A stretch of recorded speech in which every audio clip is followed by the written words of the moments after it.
Anywhere in the world where water comes out of the ground, there is hard water. About 20 million water softeners in the US. This feels to me like the side hustle that nobody's talking about right now. Yeah, yeah.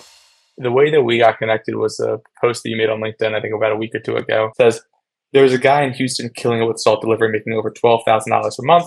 He offers a white glove service experience where he installs an EZsalt sensor, monitors it, delivers salt when the salt gets low, and even replaces reverse osmosis filters once a year. He charges a flat monthly fee for guaranteed soft and pure water, $40 per month, which is all inclusive salt bags too.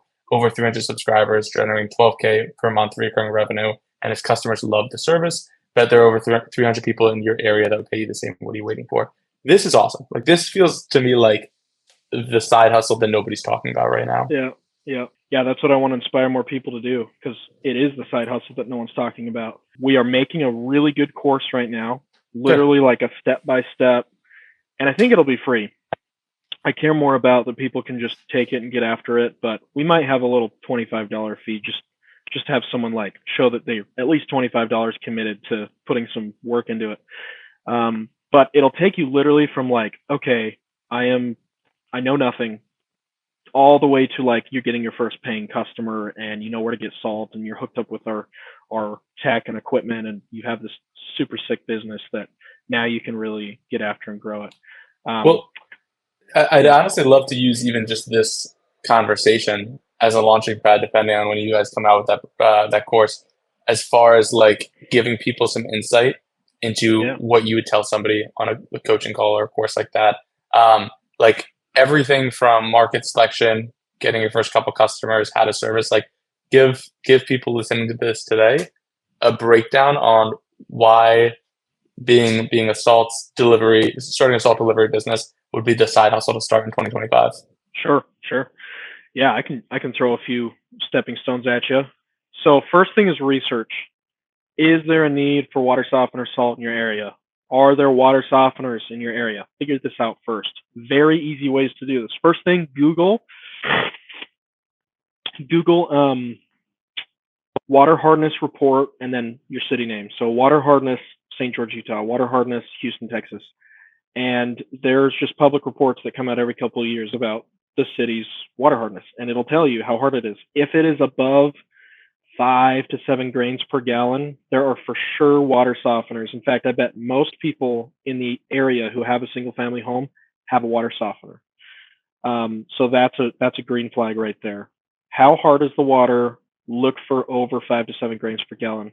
Next, how many people have a water softener? Okay, so you verified if it's like 10 grains per gallon, maybe there's a good amount that have it, but maybe not everybody. That could be an opportunity itself to like actually sell leads to water softener companies if you go door to door with it, but we can talk about that later. Quick thing, call water treatment company, search water softener, maybe even a Colligan. There's almost always a Colligan somewhere. Call them up and be like, hey, question about the water here. Like, you know, how many people have water softeners? And even you could even disclose to them, like, you know, I'm thinking of starting a salt delivery business. If I did that, do you have customers that need this service we could partner up on and I can help you deliver? Because here's the thing about water softener companies. They do have tons of customers who want salt delivery and they hate doing salt delivery. They're running plumbers and big trucks on big gas usage and insurance policies. It costs them like $500 pretty much to get a plumber into someone's house. And when they're delivering like 8 bags of salt to make $100, they're losing so much money. And so they hate having to do salt delivery. They do it as charity work for the old ladies who call and ask for it. And so that's always like a first step I recommend. Like part of your research should be calling every water treatment company in your area and being like, hey, do you want me to help you do your salt delivery? I'm thinking of doing it. And I would be willing to bet if you talk to someone, not just like a receptionist, but talk to like the owner of the business, I'd be willing to bet they'd be willing to sit down and talk about it with you because they hate it so much. And that could open up thousands of customers to you and give you a fast start. From there, you're starting a business, right? So come up with a name. A great place I like to point people to is namecheap.com or GoDaddy. Start searching names you're coming up with. Make it kind of SEO friendly. Like the name of your town, Yeah. Salt, right? Yeah. So that when someone Googles like water softener salt Harriman, there's a company called Harriman Salt Delivery, for example. Like little play on the SEO there. There's an advantage, definitely, just like for the organic search Dumb, traffic. dumb question on my side, but like as you describe all this, first of all, I love the market research side and like the people to call. I feel like that's super key, and knowing that this to somebody else is the business that they don't want, but there's enough demand that they do it anyway. Um, One thing that kind of jumps off the page to me is that this is definitely a business where high volume, a lot of potential customers in your area. And what's nice is like I go back to like HVAC businesses where like this is something that it's reoccurring, people want, and you can service, and like that subscription revenue is Yeah. really nice. Um, the downside of this one compared to something like an HVAC business is lower dollars, right? Yeah, I think you mentioned, the guy in Houston was serving richer people and he was doing $40 a month or something like that per customer. Yeah. I think the next iteration on this is like, how do you turn 40 to 400, 40 to 100? So that way you can work with the same customer set and treat this a little bit like this is going to get my foot in the door type of business. And Yeah. now I can make additional revenue. And like the dumb question that I was going to ask, I think to start, and it might be an easy yes, but like up here in New England, I know obviously you're in Utah, right? Yeah. So it snows, people salt the driveway. Same salt, different salt? Different salt. Okay. I think water softener salt can do it, but often driveway salt is actually not salt. It's like a chemical. Mm. I've learned. But yes, pool salt, ice melt salt, water softener salt, all heavy bags, all Yeah. pain in the ass to get from the store. There's a company in Idaho who kills it cross-selling different kinds of salt, and it's kind of like we're What's just that your company? salt. Salt distributors. Cool. They do more commercial delivery than residential, but yeah, they carry all the kinds of salt. And I mean, it's yeah, smart. yeah. And then there's lots of cross sells. I mean, you're basically, I would see this as like you're breaking into a home service business. So definitely consider like how complex do you want your operations to become. Nice thing about salt is you can scale to thousands of dollars in revenue with one product. 40-pound bags Yeah. of water softener pellets is what I'd Yeah. recommend, is usually what people prefer. Some people might prefer solar salt or like the crystals. Worst case scenario, you have two SKUs. And think of how simple it is That's to nice. coordinate even a high school kid in your area. Hey, go get 18 bags from Costco. And then we have like salt delivery routing software that will automate this whole side of it, where he'll just be able to follow a route, go home to home, uploads pictures of the salt, gets everyone done. He doesn't have to think about it. Anyway, so one nice thing about salt business is the operation's simple. But I've got guys who are doing like air filters, like your HVAC Mhm. filters, batteries, light bulbs, batteries in the smoke detectors. So there's certainly a potential that maybe you hit 300 customers and you don't necessarily want to keep pounding pavement and getting new customers, but now how do we maximize that RMR, that recurring monthly revenue for my 300 customers, like you said, and maybe we could get this to 60 a month and 80 a month Yeah. and do more.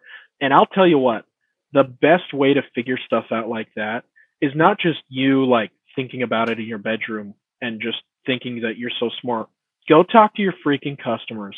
This is something that entrepreneurs forget to do. Talk to the people who would be paying for you. Ask them what other pains they have. They might tell you something you never even would have thought of, but you're like, oh, yeah, I could do that. Maybe it's power washing. Maybe, I don't know.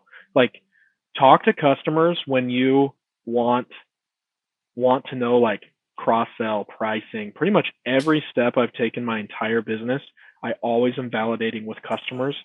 And when we do that, it's like when we bring this product that is very customer driven to someone new, they're like, holy crap, this is amazing. How'd you read my mind? These are all the things I want. It's like, because we did, we talked to customers like you. So anyway, just a little business nugget there. Talk to your freaking customers and stop sitting in your office, thinking you're the smartest person ever. Like, get out there and talk to your customers, and they will give you the most brilliant insights that you never would have expected. No, that's smart. I also think that the people who would want a service like this are going to want some form of clean home, clean air, clean water, or whatever. So I feel like whether you're niching down the salt side and you're also serving tablets for pools, salt for driveways, whatever, I think that's an option. Or just all things filtration and cleaning. So cleaning out the water filters, being able to clean the air ducts, things like that.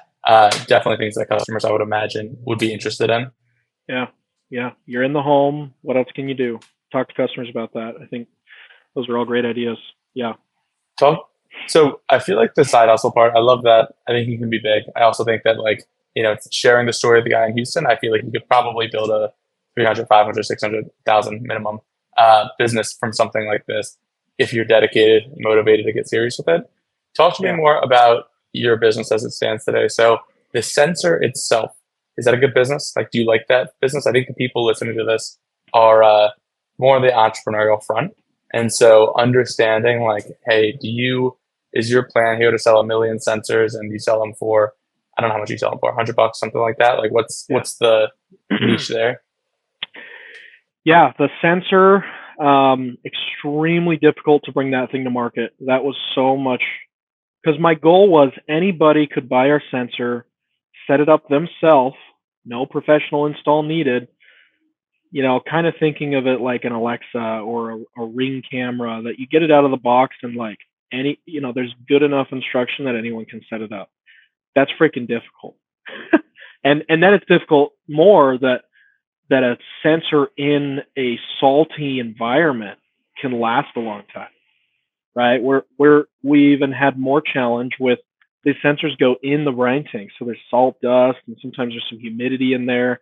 And many states in the country, the brine tank is outdoors, like Houston and Florida, and so it's like getting beat by the sun and it's humid. So anyway, we had to make a product super resilient, but then also super easy to set up, super accurate. I mean, so freaking challenging and so many major setbacks and challenges that we had to overcome. But yes, now the sensor itself as a business could, become like a super big multi-million-dollar product. I think it could be, and my plan is to get it into every brine tank in the country because it's just silly that like we're in 2025 and the way people check salt is they have to go down and open the lid and look. It's just silly, I think. So Get one of our sensors in there. It'll alert you on your phone at a minimum, even if there's not salt delivery connected to it. Just as a standalone product, it's pretty great. It'll alert you. There's an app you can look at and it'll tell you the exact percentage of salt that you have. It'll tell you that you have 46% of salt. So we sell that on Amazon. We have a Shopify store. It's somewhere between $80 and $100, depending if we're doing like a sale. We're trying to keep the retail around $80 or $90. We'll bump it up to $100 if we're like running low on stock, and we'll jump it up and then still end up selling out. Do you guys have good margins on a product like that? Yeah, I'll break it down. Man, I wish I could spend 6 hours one day just breaking down like literally what it takes to bring a product to market. But today, my landed cost is about $18 for the hardware of the sensor. That actually sucks. That's actually really high. But is it? You have 80%. Sorry, is that including assembly? It sucks in terms of what other IoT companies are producing their sensors for at huge scale. So like, I think eventually we're going to get our price down around $10, maybe below that, as we get in scale. That's why I say it sucks. It sucks compared to what it could be, but our margins are good. It's $18 landed. That's like in my home office because we don't have a warehouse. I literally get product into my office and then ship out of my home because we're just bootstrapped and we're lean like that and we're growing. But $18 landed. And then we retail for about $80. Now, most of our revenue comes from wholesale. So we sell so many more sensors to like water softener companies who I spent a year cold calling and building a little sales team to break down the walls and get into every single water softener company that we possibly could, which has led to us getting into some awesome distribution partnerships with big water softener distributors like Nelson Corporation and Wood Brothers and some of these big companies who are like up very high in the chain of where all of water softeners come from. It passes through one of these companies. And so, most of our volume sensors wise comes from wholesale water softener companies, and we wholesale for $52 a piece. Cool. So it gives our partners, a better price. We still have some decent margin in there, and then like if you're buying, there's a whole volume discount. So like if you buy 100 at a time, it's $45 a piece, and if you buy 250 at a time, it's $40 a piece, and that's our deepest discount. Is you buy 240, which is basically $10,000 order at $40 a piece, and you'll get the deepest price. How long do these things last for? Like, I mean, from your standpoint, as you were talking there, I have a Google search now that says how many brine tanks are there in the U.S. and not much is known about that. But I'm trying to think, how big can this business be at scale? There's about 20 million water softeners in the U.S. Nice. Pretty close number there. That's from a lot of sources in the industry and macro data research. About 20 million water softeners in the U.S. But we also have European distribution now, and there's probably another 5 million water softeners there. There's tons of softeners all over Eastern Europe, Russia, India, China. It's pretty much anywhere in the world where water comes out of the ground, there is hard water. Now you got to consider like the income threshold of different countries, and like hard water is not going to kill you. It's actually perfectly fine if you like drink hard water. It's not poisonous or anything. It's just kind of it damages your appliances, it irritates your skin, it makes your clothes like not clean as well, and your detergents and stuff. It just kind of slows down things and like has a very long-term negative benefit. So anyway, just in a worldwide picture, there's countries that have hard water, but they don't have softeners because it's like people are trying to get food, not soft water. Yeah, no, it's definitely a luxury good for sure. Yeah. When you're selling these things, is there a world where you have to replace them every couple of years, or because you built them and you're on the Model 3, they last for a decently long time? Yes, that's what was tough with the Model 3. It took us, we launched our Model 2 in May of 2021.